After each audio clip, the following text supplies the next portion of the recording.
Hey guys, welcome back again from your much-deserved spring break. I wanted to create this quick video for you because on Thursday, as we meet for whole group in the Media Center, we'll be spending most of our time going over testing certification as proctors for the upcoming assessments, both writing in April and then every other test we have under the sun in May. So in order to save time and protect you from having to go to another meeting outside of your instructional time, I figured this video might be the quickest way to do that and then to get your feedback. So as we know, we have struggled the last couple years or few years academically, and it's our job then to find new ways to bridge those gaps and to increase efficacy across our campus. And so there's two ideas I want to propose to you to get your feedback on. One is teaming, and the other is modified block schedule. So this quick presentation will kind of walk you through my thoughts behind each, and then there will be a survey at the end or in the email that this video is included in for you to be able to provide feedback and questions, comments, suggestions, whatever it is that you want to provide that's constructive. So with that, let's go ahead and get into kind of the two different options. Nothing will take place this year. Obviously, we're approaching April here, but there is some things I would need to have happen soon if we want to roll forward with this plan or plans. So your feedback is much appreciated and requested. So let's go this way. Okay, so let's talk about teaming first. So some of you were here when we had the LDC initiative. I believe that was roughly about 5 years ago. And our students were tightly cohorted based on 3 different courses. I believe for here it was social studies, science, and ELA, which that would still be the case as this teaming model comes into play. Now, what it won't be is as tightly cohorted. So students won't move from their first period together to the second period together to the third period together. They will be on the same team. So, but the way for us to cohort that and to schedule them will be based on those 3 classes, the best that we can. For 7th grade, there'd be 3 teams, 8th grade, there'd be 3 teams, and then there'd be 1 team, I think at this point, looking at our numbers and our schedule process, that might have to be split. But we'll cover that later as we get more into the nitty gritty if we want to go with teams with our master schedule. So again, they're grouped through ELA, science, and social studies. There is not an expectation for there to be some kind of collaborative project among those 3 content areas. And the LDC project was more set up with that design. But this is really just for a scheduling component. That's not to say that you couldn't work together as cross-content teachers to create some kind of project-based learning opportunity for our kids, but it's not a mandate. It's just for us a way to cohort kids. And then for math and electives, basically, those are options that our kids have, there are different places on that spectrum. So we will, for those teachers in math and electives, be divided up for each team so that there's just a teaming culture across our campus and not just those 3 content areas listed above. So for example, Coach Fish, she, of course, will teach students from every team because she's in PE, but she will still be assigned to a particular team just for that culture piece. So, if we do some kind of team building activity or a tournament, kickball, what have you, there's at least established teams that can help create identity and create culture and create positive experiences for kids. So with teaming, the hope is that we would have stronger collaboration among our teachers when it comes to instructional planning and designing assessments, and then, of course, breaking down and analyzing those assessments to meet the needs of our students academically. One thing we have currently that exists across our campus is a lot of teaching in isolation. And what that prevents is us working together to figure out how to improve our practice so that we can, or change our practice rather, to meet the needs of our students that may be struggling in certain areas. So what this will do is it will spread out some of the workload so that we don't have someone just teaching level 1s and 2s and one person teaches just levels 4s and 5s. It actually creates a shared level of workload. And so when we say that we believe all means all, we really put that into practice as all of our teachers begin to, at least the most part, teach all students.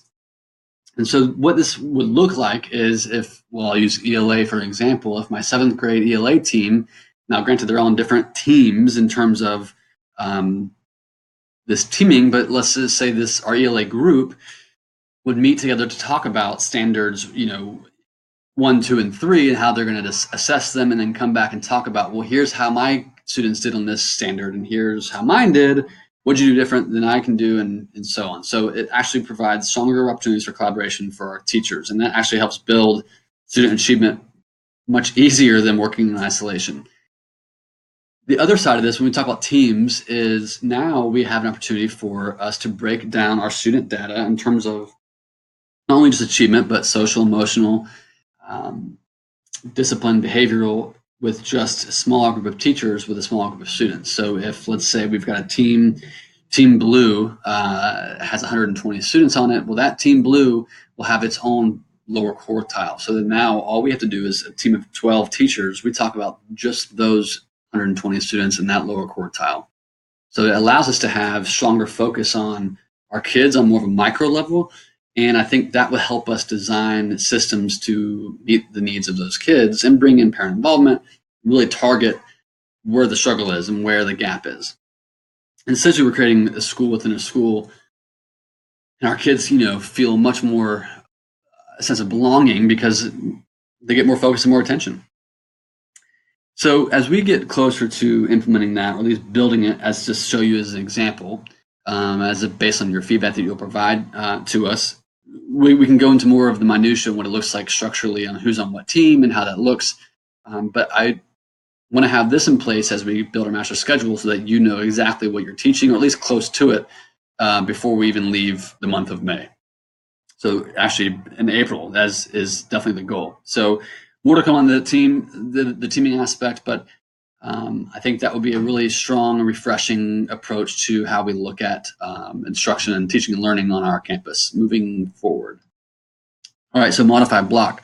Now, this is a little different. So some of us may have used block scheduling in the past, where it was A day, B day, A day, B day, where every day was just 3 or 4 classes. This is a little bit different. This is just 2 days a week we would see a change. So for example, Wednesday you might meet for periods 1, 2, and 3, and Thursday you might meet for periods 4, 5, and 6. Periods are extended so that we can focus on small group instruction. Sometimes we run out of time for this now, and we don't plan for it well enough because of our time constraints. So this would really allow for us to know we have got 1 day a week with each of our students to really target those specific needs that we've identified based on our common assessments that we've built with our content group. For our science folks and even our math folks or any other content area, this allows for extended labs. So sometimes when you have to stretch over a task or an activity over 2 days, you kind of lose yourself a little bit in what that looks like and how you carry it over. And there's a lot of setup time, breakout time. So this would allow us to schedule that for that 1 day that week. You've got double block time to do that activity that would be really enriching for kids. And then student collaboration, again, it kind of ties back into that small group instruction. We sometimes we miss opportunities because of our time constraints. So this really allows us to have student ownership in what they're doing. If it's research time or if it's creation time, this really kind of provides that 1 day a week for each of your classes where they can actually put this into practice. Then, of course, the remediation piece and corrective instruction piece. If we know that our kids are experiencing some gaps in some learning, we can now pull that small group or do some remediation where we work together with other teachers to help fill those needs. One of the drawbacks people, will of course think about is, well, gosh, if my planning period is 4th and on Wednesday we only meet 1st through 3rd, I don't have a planning period. You're right. So that is something that is a give and take, but on that Thursday you have a double planning block. So the amount of minutes that we have, 1 for instruction and 2 for planning, that doesn't change per week. It's just the day in which you serve it. So that's one thing that you have to think about as we go with this.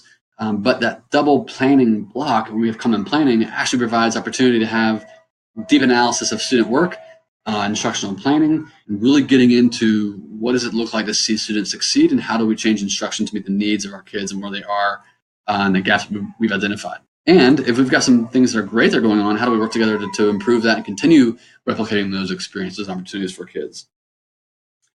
here are the 4 ways that I've worked this up for you to kind of see what it might look like.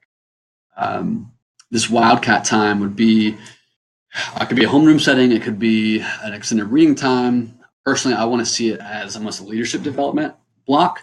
And you see it's roughly a 25-minute period.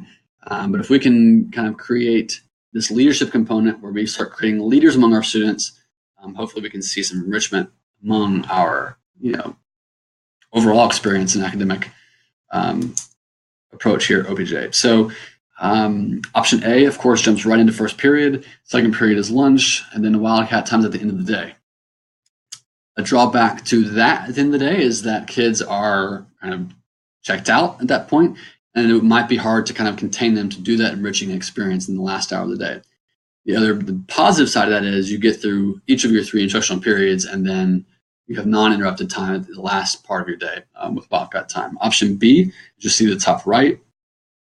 Same design as option A, but the wildcat time is after lunch and before the last instructional period of the day, so 1:30 to 1:55. A benefit of this is that you kind of have that 20 to 25-minute buffer time of, sometimes teachers say that kids come back from lunch wild and whatever that looks like. This kind of creates that space. Now, the drawback to that is it's also, if that's the case, then it's hard to focus in that 25-minute period time. So it would be harder to get kids focused and ready to go for whatever that task looks like during that time. Option C, we go into first period right off the bat, and then we go into wildcat time for the amount of time that's listed there, and then go in the rest of our day. And then modified block schedule option D, we begin our day with wildcat time, then progress through lunch.